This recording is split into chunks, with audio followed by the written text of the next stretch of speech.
Allahu Akbar, Allahu Akbar, Allahu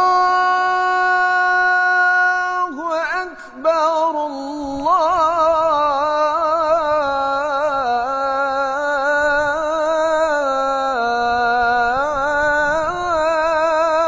Akbar. Ada apa di balik waktu subuh?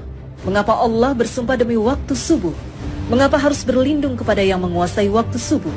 Apakah waktu subuh sangat berbahaya? Ternyata benar. Waktu subuh benar-benar sangat berbahaya. Waktu subuh lebih kejam dari sekawanan perampok bersenjata api. Waktu subuh lebih menyengsarakan dari derita kemiskinan. Waktu subuh lebih berbahaya dari kobaran api yang disiram bensin. Jika ada sekawanan perampok menyatroni rumah kita dan mengambil paksa semua barang, emas dan semua perhiasan di gondolnya, uang cash puluhan juta ditilepnya, laptop yang berisi data-data penting Anda juga diembatnya, mobil yang belum lunas juga digasaknya, bagaimana rasa pedih hati kita menerima kenyataan ini? Ketahuilah bahwa waktu subuh lebih kejam dari perampok itu, karena jika kita tertindas sang waktu subuh sampai melalaikan sholat fajar, maka kita akan menderita kerugian lebih besar dari sekedar laptop dan mobil. Kita kehilangan dunia dan segala isinya.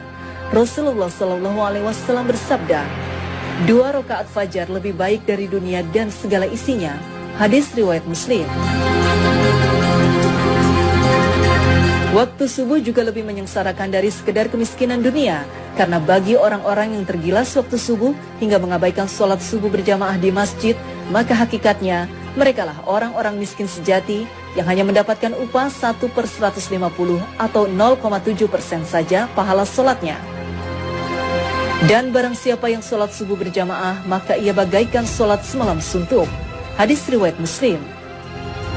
Kita bisa bayangkan sholat semalam suntuk berarti sholat yang dikerjakan mulai dari tenggelamnya matahari sampai terbit fajar.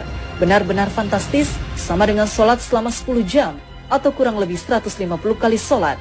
Betapa agung keutamaan sholat subuh berjamaah ini. Betapa malangnya orang yang tergilas waktu subuh, orang-orang yang mengabaikan sholat subuh berjamaah di masjid. Waktu subuh juga lebih berbahaya dari kobaran api yang disiram bensin. Mengapa demikian? Tahukah kita bahwa Nabi menyetarakan dengan orang munafik bagi yang tidak mampu melaksanakan sholat subuh berjamaah?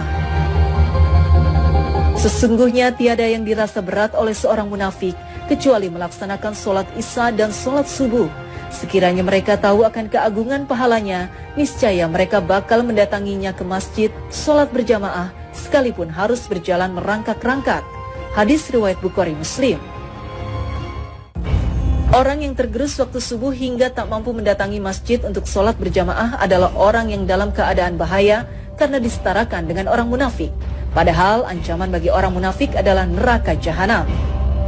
Sesungguhnya Allah akan mengumpulkan orang-orang munafik dan orang-orang kafir di dalam jahanam. Quran Surat An-Nisa 140.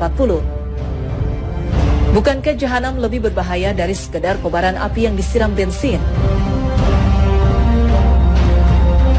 Nah, agar tidak merasakan tindasan waktu subuh yang lebih kejam dari perampokan, agar tidak terkena gilasan waktu subuh yang lebih menyengsarakan dari derita kemiskinan, dan agar tidak tertelan gerusan waktu subuh yang lebih berbahaya dari kobaran api, maka Allah berfirman, katakanlah, aku berlindung kepada Tuhan yang menguasai waktu subuh.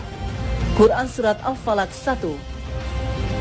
Yaitu dengan memanfaatkan waktu subuh sebaik-baiknya, maka lakukan sholat sunnah dan sholat berjamaah di masjid.